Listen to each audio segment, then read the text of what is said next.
fantastic job here today. As you watch the camera footage there of the pace car leading down the bottom of the back straight down into Fastron corner, turn number 5 with your leader Michael Hitchcock in that lovely 67 Mustang as he leads out and brings the cars around out of turn 5 to start this final race of the day. And Gary, I see inside turn 5 still lots of water lying there from all those lovely rains that we've been having of late. Yeah, no, definitely. You don't want to go off at that position over there, because if you do, you sit in the car and you wait for somebody to come and fetch you. With a boat.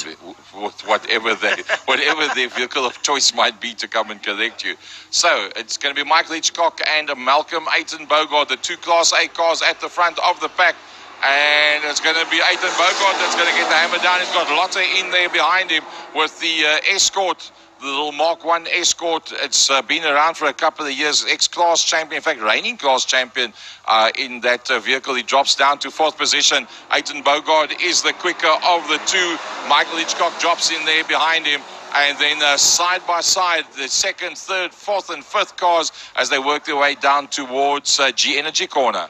Right, so Robert Toscana leads out the fine cars that come out of turn 1 now up towards turn 2. We see them all parading through there with the emergency vehicles up behind him now. Toscana leading out there now with Gunther Appelgren in 2nd. Then we got the Morgan there of Fred Phillips with Rodney Green up there behind him. And they work their way out. So Rodney Green and Fred Phillips having a lovely scrap of it there in those fine cars. Gunther Appelgren still trying to close down on the back of Robert Toscana as they exit there out of turn number 3. Toscana getting on the gas, trying to get away from Appelgren. Well, I think that at the front end of the field as they work their way down to turn number 5, the V8 power of Malcolm Aiton Bogart is just blowing him away at the front of the pack. I don't believe that Hitchcock will have an answer for him. The two Class A cars leading them out as they come out into the front main. The interesting battle is the one behind that. Wow, look at this one. They are running 2 abreast and 3 abreast. Lotte goes up on the inside of the Alfa, and he makes his way through there with Geoff Bihl still in front of him, having passed Dave Alhadeff. Dion Conradi's car actually left the premises, and they did some other repairs off-site, brought it back in time for this race. So I'm pretty sure that he's hoping that that Conquest holds together all race long to make it worth the effort that they've done, as Lotte has a look on the outside of Alhadeff.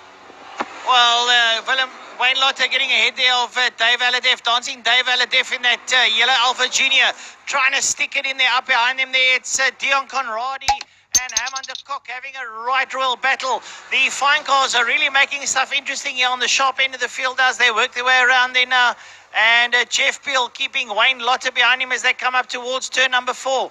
Dave Alhadeff is in there with the yellow junior. He's pushing pretty hard now. They exit Car Care Clinic, turn number 4, down the back straight they go.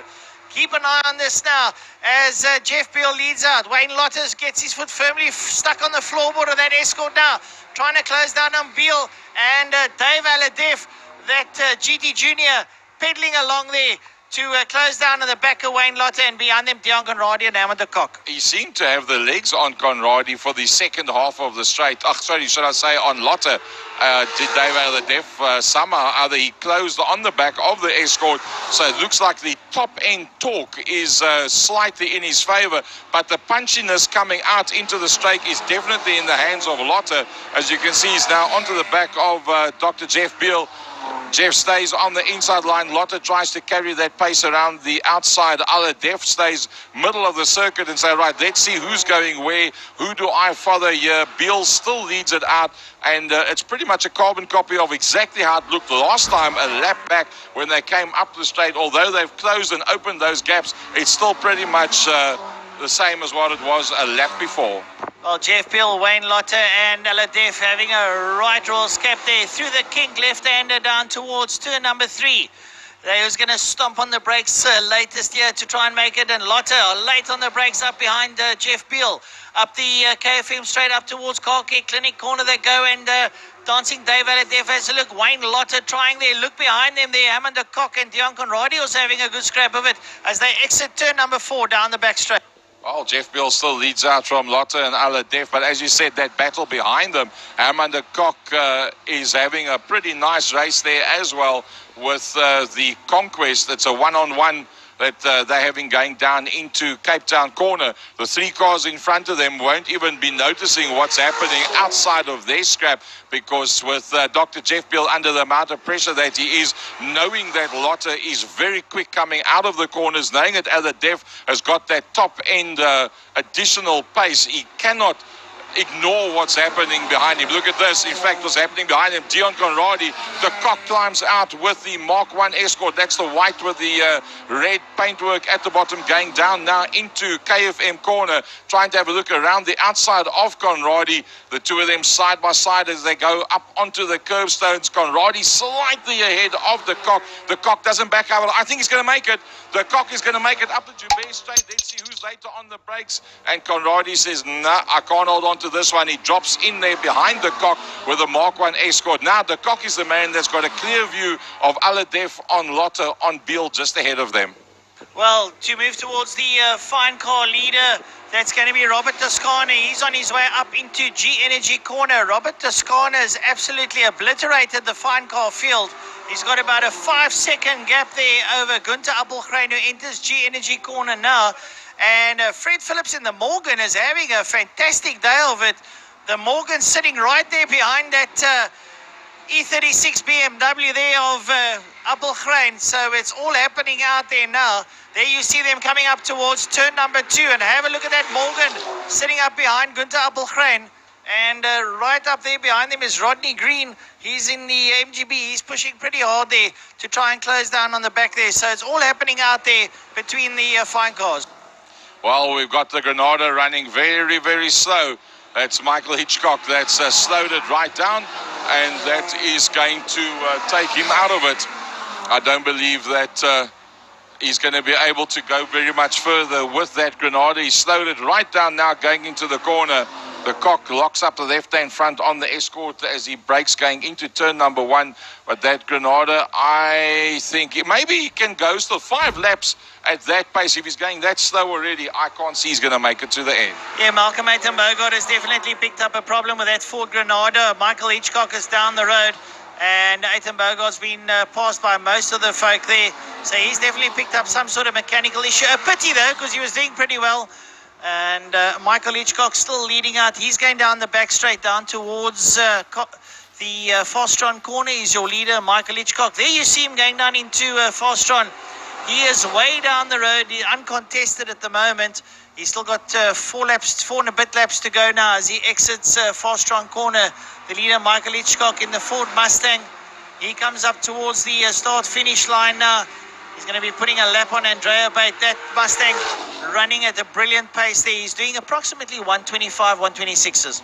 That's pretty quick, but the battle which now is for second place is Dr. Geoff Bihl. It's Lotte, and then Dancing Dave Alhadeff. The three of them, as usual, very close to one another, but even closer now than what they were before. If anything, Lotte's having a look at Geoff Bihl, and he comes up on the outside, almost side by side, but we know that Dr. Geoff Bihl is pretty good on the brakes, even on that inside line. You won't very easily get that. Lotte can carry that speed through and beat him onto the curbstones to be on the inside line going up into turn number 3. And he's done that line a couple of times as Geoff Bihl, and Lotte still fancies having a look on the outside. Talking about the outside, Dave Alhadeff has a look around the outside of Lotte. He was good going in, but he was a bit slower coming out. So Lotte still got himself a little bit of breathing room behind, and he can concentrate on the dock in front of him. I wouldn't go around the outside. I would pursue the inside line if I was Dave Alhadeff. I'd pursue the inside line if I was Wayne Lotte, and Geoff Bihl is out on the defense now as they come up towards the double right-hander of Car Care Clinic, turn number 4. Round they go now, double apex. Geoff Bihl leads out Wayne Lotte, and Dave Alhadeff has lost a little bit of touch with Wayne Lotte. Down the back straight they go. Wayne Lotte gets down into the top gear and puts his foot firmly down in the right-hand side of the pedal box now as he works his way down towards Fostron corner. Geoff Bihl goes defensive up on the inside. Dave Alhadeff looks up on the inside as Wayne Lotte goes high. But Wayne Lotte's got enough there on Geoff Bihl as they exit turn number 5 now. They come up towards the line, when they cross it, they'll start their penultimate lap. And Geoff Bihl goes totally defensive because he knows Wayne Lotte is crawling all over the side, and Wayne Lotte looks to come up alongside him. Geoff Bihl's going to go defensive. He's going to force him wide and then go back up on the inside. Surprisingly, Lotte is not trying to use the slipstream whatsoever. Every time they come out into a straight, he immediately dives out that he can see the road in front of him and get some clear airflow. Surely, if he had to use the slipstream, if you see he's getting almost alongside at the end of the back straight and the end of the Porsche front straight, if he had to use the slipstream, it would probably work. So I think that his temperatures might just be a bit marginal, that he can't make use of that slipstream. Take care there behind Dave Alhadeff. Herman de Kock has shaken off the attentions of Dion Conradi, and he wants to join that party. Herman de Kock in that Escort, chasing hard up behind dancing Dave Alhadeff. There you see them coming towards you. It's Geoff Bihl, Wayne Lotte, Dave Alhadeff, and up behind him there is Herman de Kock in that other Mark 1 Escort, and de Kock is on a flyer. He's got that number 3 on the side of his door, and he's in it to win it. So he's going to be pushing pretty hard and giving Dave Alhadeff a headache pretty shortly.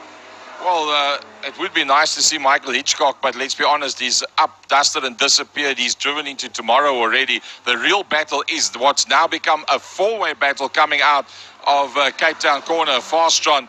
It's Geoff Bihl that still leads. It's Lotte that's still in there. It's Alhadeff that's still in there. But now look at this. Hitchcock has somehow caught up massive amounts of ground. He must have made up probably 2 seconds. He's already passed the Alfa of Alhadeff. Alhadeff goes to that inside line and tries to take it back. So he's not giving up yet on the back end of Lotte. Doesn't want to Kock to take away his glory that he can be part of that. Geoff Bihl's just opened up a little bit of space between himself and Lotte.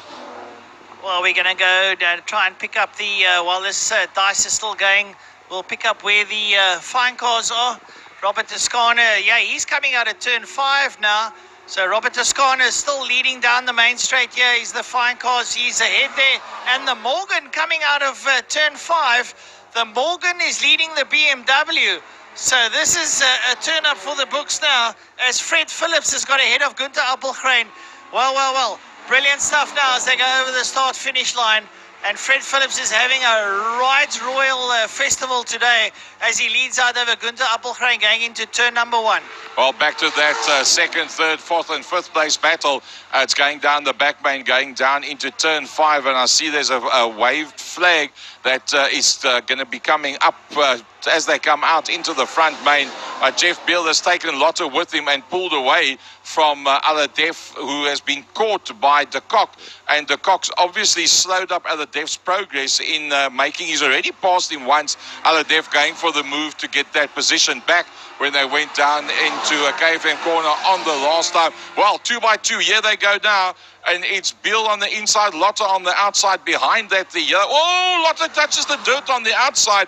That brings Alhadeff into play. Alhadeff will dive up on that inside line. Can he take it away? Lotte's got one chance, and it's now. And he cuts across the front of Lotte. Geoff Bihl will say, well, it was nice to have a dice with you, but okay, you guys carry on. I want to get away from this one. De Kock in there behind Lotte. Alhadeff for the first time in a couple of laps finds himself looking at the back of Bihl and not at the back of Lotte or De Kock. That's all over him like a rash as well.